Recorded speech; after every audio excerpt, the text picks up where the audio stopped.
नमस्कार दोस्तों, आप सभी का स्वागत है हमारे YouTube channel MP police special पे। आज की इस वीडियो में हम बात करने वाले मध्य प्रदेश के पुनर्गठन के बारे में।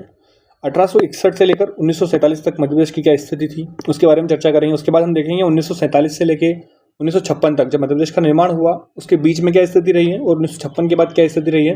क्योंकि पिछली जो प्रीवियस ईयर की एग्जाम हुई थी एमपी पुलिस की, उसमें इसके सीएम जो इसके गवर्नर्स हैं, कमिश्नरी क्षेत्र हैं, वहाँ से कई क्वेश्चन पूछे गए हैं। तो इसलिए एक बार इसको हम देख लेते हैं। ठीक है, चलिए वीडियो शुरू करते हैं। तो जो 1861 और 1947 के बीच में मुख्य रूप से दो भूभाग पाए जाते थे। एक था सेंट्रल इंडिया एजेंसी और एक था सेंट्रल प्रोविंस और बरार। ये मिला के पूरा मध्य प्रदेश बनता था। जो तत्कालीन मध्य प्रदेश है लगभग मोस्ट एरिया इनसे बनते थे। तो इन दोनों के बारे में देख लेते हैं।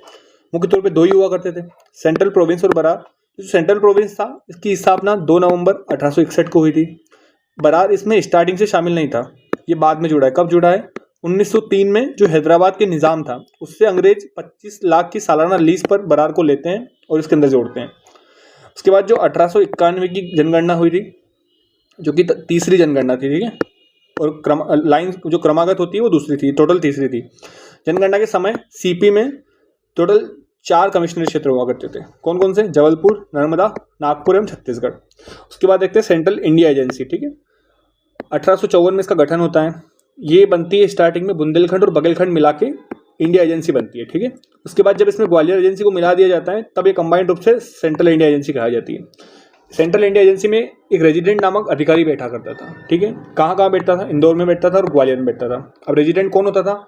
इसका भारतीय गवर्नमेंट जो होती थी उससे सीधा प्रचार, मतलब सीधा पत्राचार होता था। तो इंदौर जो था इसका पहला रेजिडेंट का नाम पूछा जाता है, तो ये है आर हैमिल्टन। ठीक है, आर हैमिल्टन यहाँ का पहला वो हुआ था रेजिडेंट। उसके बाद 1900 ये जो ग्वालियर एजेंसी थी इसमें शामिल हुई है, ये 1911 में इससे पृथक हो जाती है वापस। और इसके बाद ये जाकर जो विंध्य प्रदेश बनेगा, मध्य भारत बनेगा, उसमें शामिल होगी, लेकिन वो बाद में होगी, लेकिन यहाँ पे पृथक हो जाती है। ठीक है, उसके बाद अगला पेज देख लेते हैं। अब हम देखते हैं 1947 से 1956 के बीच की क्या स्थिति रही है। जब मध्य प्रदेश का निर्माण हुआ तो उसमें तत्कालीन समय की 79 रियासतें जो थी वो शामिल की गई है। ठीक है, ये नंबर भी पूछा जाता है। अब कौन कौन सी रियासतें थी? क्योंकि जब एमपी बना तो उसको पार्ट में बांटा गया था, जैसे पार्ट ABC उसमें बांटा गया था। तो कैसे बांटा गया था वो देख लेते हैं।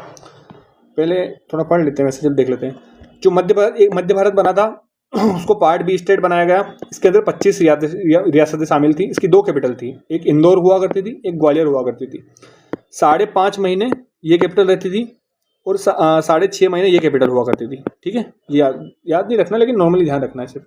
उसके बाद जो सेंट्रल प्रोविंस और बरार था, इसके अंतर्गत उस टाइम की बड़ी बड़ी रियासत थी, जो 15 रियासतें सब मिला के इसके अंदर शामिल थी। भोपाल जो स्वतंत्र रियासत था, किसने शामिल नहीं हुआ था।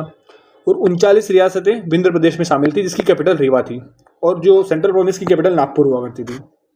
तो एक एक करके इन रियासतों को देख लेते पहले ब्रीफ में देखेंगे। सॉरी, सीपी और बरार के अंदर 15 रियासतें थी, कैपिटल इसकी नागपुर हुआ करती थी। बेसिकली सागर, नर्मदा क्षेत्र में नागपुर प्रांत हुआ करता था। इसे पार्ट A स्टेट के रूप में रखा गया है। ठीक है, और उसके बाद देखते हैं मध्य भारत। 28 मई 1948 को बना था। इसमें 25 रियासतें शामिल की गई थी। ठीक है, मैंने बोला था ग्वालियर इसमें शामिल होगा। ग्वालियर और मालवा रियासत को मिलाकर इसको बनाया गया और इसको पार्ट B स्टेट के अंदर रखा गया है। ठीक है, इसकी कैपिटल 2 कैपिटल थी, इंदौर और ग्वालियर। इंदौर जो थी 5.5 माह के लिए रहती थी और ग्वालियर इसकी शीतकालीन कैपिटल हुआ करती थी। उसके बाद विंध्य प्रदेश के अंदर टोटल 39 रियासतें थी, तो उसको मैंने 38+1 इसलिए लिखा है। 38 रियासतें विंध्य प्रदेश की थी और एक जो है वो भोपाल रियासत इसके अंदर पार्ट C के रूप में शामिल रखा गया था, इसलिए 38+1 लिखा है। इसकी कैपिटल रीवा हुआ करती थी। 1 जनवरी 1950 को पार्ट C स्टेट के रूप में बना है। ठीक है, इसको स्टार्टिंग में पार्ट B में शामिल किया गया था, लेकिन 1 जनवरी से पार्ट C बनाया गया है। इसको मैं आपको बाद में आगे इसी वीडियो में चर्चा करवा दूंगा। ठीक है, अब हम देखते हैं भोपाल रियासत के बारे में। भोपाल रियासत आज़ादी से पूर्व स्वतंत्र अवस्था में रही थी। इसकी कैपिटल भोपाल रियासत की बाद में बनी है, लेकिन पहले इसकी कैपिटल इस्लाम नगर हुआ करती थी। ये पार्ट C स्टेट में इसको शामिल किया गया था और इसका प्रजामंडल आंदोलन से इसका भारत संघ में विलय कर लिया गया था भोपाल रियासत का। ये भी क्या है मैं आपको आगे पूरा बता दूंगा। ठीक है, अब यहाँ से प्रीवियस जो एग्जाम में क्वेश्चन पूछे गए थे कि जो पार्ट बने हुए हैं पार्ट ABC, उसके गवर्नर और CM के नाम पूछे गए थे। तो जो पार्ट A है, ये वाला पार्ट A है, इसके जो CM थे वो पंडित रविशंकर शुक्ल थे। ठीक है, रविशंकर शुक्ल थे। यहाँ के गवर्नर थे E राघवेंद्र राव, E राघवेंद्र। ठीक है, इसी प्रकार पार्ट C जो था, पार्ट C के पंडित शंभुनाथ शुक्ल थे। और इसके गवर्नर थे वो थे डॉक्टर श्री शिवानंद, जो श्री शिवानंद, ये इसके गवर्नर थे। ठीक है, आप लोग नोट कर लीजिएगा, अच्छा रहेगा। और जो पार्ट बी है इसके सीएम बने थे लीलाधर जोशी, जो कि मेरी खुद की शिफ्ट में आया था, लीलाधर जोशी। और यहाँ के गवर्नर बने थे तख्तमल जैन, जो बाद में यहाँ के सीएम भी बने थे, तख्तमल जैन, लेकिन ये गवर्नर बने थे तब। ठीक है, ये हम बाद में फैक्ट में भी देख लेंगे, वैसे कोई दिक्कत नहीं है। उसके बाद एक घटनाक्रम आपको गिनवाना चाहूँगा। एक था मालवा का जलियांवाला बाग हत्याकांड और एक भोपाल का जलियांवाला बाग हत्याकांड। आपने जलियांवाला बाग सुना होगा, लेकिन दोनों एमपी से जुड़े हुए हैं, तो इसकी चर्चा हम वीडियो में करेंगे, लेकिन लास्ट में करेंगे। ठीक है, तो बने रहिएगा तब तक, क्योंकि इंटरेस्टिंग चीज़ है। आप कुछ फैक्ट देख लेते हैं पहले। ठीक है, सीपी के और बरार के बारे में सीधा फैक्ट यहीं चर्चा कर लेते हैं। 2 नवंबर 1861 को स्थापना होती है। 1921 से यहाँ पर गवर्नर का शासन लागू है। ये कहीं से लागू है? जो 1919 का भारत शासन अधिनियम था उसके तहत यहाँ पर ये लागू है। ठीक है, 1937 में सीपी बरार का पहले निर्वाचित प्रमुख कौन बने थे? तो ये एनबी खरे थे। ठीक है, ये सब सिर्फ फैक्चुअल पार्ट है, तो आप लोग नोट करके याद करना पड़ेगा, और कोई ऑप्शन नहीं, समझाने से कुछ नहीं है। 1947 में इसको पार्ट ए का दर्जा दे दिया गया था। ठीक है, और उसके बाद राज्य पुनर्गठन अधिनियम 1956 में जो इसका विदर्भ का भाग है, उसके 8 जिले छोड़कर पूरे का पूरा नवोदित एमपी का भाग बना था। मतलब मोस्टली हम कह सकते हैं कि ज़्यादा परसेंट जो है वो महाराष्ट्र को मिला था। अपने को बहुत शायद मगडाई जो क्षेत्र है, इसका मगडाई तहसील को छोड़कर सारा पार्ट महाराष्ट्र में चला गया है। ठीक है, ये बात। पार्ट ए के सीएम कौन थे बता दिया मैंने आपको, पंडित रविशंकर शुक्ल, और यहाँ के गवर्नर ई राघवेंद्र राव थे। Central India agency R Hamilton, जो इंदौर के रेजिडेंट थे, मैंने आपको पहले ही बोला था ये वाला। ठीक है, जो मध्य भारत है, ग्वालियर और मालवा एजेंसी को मिलाकर बनाया गया, 28 मई 1948 को बना था। जीवाजीराव सिंधिया यहाँ के राज प्रमुख, ये भी क्वेश्चन प्रीवियस ईयर का है। लीलाधर जोशी, ये भी प्रीवियस ईयर का है, यहाँ के प्रथम मुख्यमंत्री बने थे इस पार्ट के। और इसके जो गवर्नर थे वो तख्तमल जैन थे, बता दिया मैंने। 1951 के चुनाव विजेता जब कांग्रेस चुनाव जीती थी, तो मिश्रीलाल गंगवाल यहाँ के सीएम बने थे। इनके नाम पर इंदौर में बस स्टैंड भी है। ठीक है, और सीएम बनने के बाद इनके इस्तीफा दे दिया था 1955 में। उसके बाद तख्तमल जैन सीएम बनते हैं। ठीक है, और ये पार्ट बी स्टेट है। उसके बाद देखते हैं विंध्य प्रदेश के बारे में। ये सेंट्रल इंडिया एजेंसी से 1948 में बुंदेलखंड और बघेलखंड को पृथक करके इसको बनाया गया है। ठीक है, पहले इसको स्टार्टिंग में पार्ट बी बनाया गया था, और इसमें ग्वालियर से खानिया दाना रियासत, ये भी पूछा जाता है खानिया दाना रियासत कौन से पार्ट का हिस्सा थी, तो ये पार्ट सी में काउंट होगा, क्योंकि बी बना के सी नाम चेंज कर दिया था बाद में। 12 मार्च 1948 को वीपी मेनन की उपस्थिति में इसका गठन हुआ था विंध्य प्रदेश का। प्रदेश का उद्घाटन 4 अप्रैल 1948 को वीएन गाडगिल ने किया था, पार्ट बी स्टेट के रूप में किया था। ठीक है, 1 जून 1950 को इसका नामकरण विंध्य प्रदेश से पार्ट सी स्टेट में कर दिया गया, तो ये देखने वाली बात है। 1952 में यहाँ पर जो चुनाव होते हैं, 60 सदस्यीय विधानसभा बनती है, उसमें पंडित शंभुनाथ शुक्ल सीएम बनते हैं, विधानसभा अध्यक्ष बनते हैं शिवानंद, जो कि गवर्नर भी बनते हैं। ठीक है, अब देखते हैं भोपाल रियासत। 1 जून 1949 से पूर्व ये स्वतंत्र रियासत थी। इसने भारत गणराज्य में नहीं मिलने का डिसीजन लिया था। इसकी कैपिटल तब इस्लाम नगर हुआ करती थी, लेकिन उसके बाद जो प्रजामंडल आंदोलन होता था वो उसकी वजह से जो वहाँ का नवाब था हमीदुल्ला खान, ये छोड़कर चला जाता है, भारत संघ में विलय की घोषणा कर देता है। इससे जुड़ा हुआ वही है भोपाल का जलियांवाला बाग हत्याकांड 1949 का, इसको हम लास्ट में अपन चर्चा करने वाले हैं। ठीक है, भोपाल रियासत में तत्कालीन जो भोपाल रियासत थी उसके अंदर 2 जिले थे, भोपाल एवं सीहोर, और इसको जब भारतीय संघ में शामिल किया गया तो इसको पार्ट सी के अंदर रखा गया है। ठीक है, इसके अलावा और देख लेते हैं भोपाल के मुख्य आयुक्त कौन थे। 1949 में जब ये मध्य प्रदेश में शामिल हुआ तब एनबी बनर्जी को मुख्य आयुक्त बनाया गया था। इसके अलावा कुछ अन्य फैक्ट देख लेते हैं, क्योंकि फैक्ट ही पूछे जाएंगे, ओबीसी एग्जाम में एट द एंड फैक्ट ही आना है। 1952 के चुनाव में डॉक्टर शंकर दयाल शर्मा सीएम बनते हैं। कौन से हिस्से के? पार्ट सी स्टेट के रहते थे। ठीक है, भोपाल की देखिए। एमपी के पहले सीएम पंडित रविशंकर शुक्ल थे, जो कि लगभग 60 दिन मान लीजिए आप, क्योंकि 1 नवंबर को जब स्टेट बनता है तब ये सीएम होते हैं, और 31 दिसंबर को इनकी पद के दौरान ही मृत्यु हो जाती है।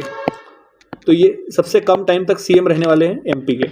ठीक है, अच्छा एक क्वेश्चन ये भी है, पूछा जाता हूँ, 1 दिन के लिए सीएम कौन बना था एमपी का, वो आप कमेंट करके बताएंगे। पहला आम चुनाव कब हुआ? 1957 में पहला एमपी का आम चुनाव हुआ, क्योंकि 1956 में गठन हुआ था। और विधानसभा कौन सी बनती है? दूसरी बनती है, क्योंकि पहली विधानसभा 1952 में बन चुकी, जहां शंकर दयाल शर्मा सीएम बने थे। तो ये दूसरी विधानसभा बनती है, लेकिन पहला आम चुनाव होता है। इसके सीएम कौन बनते हैं? कैलाशनाथ काटजू पहले सीएम बनते हैं आम विधानसभा के।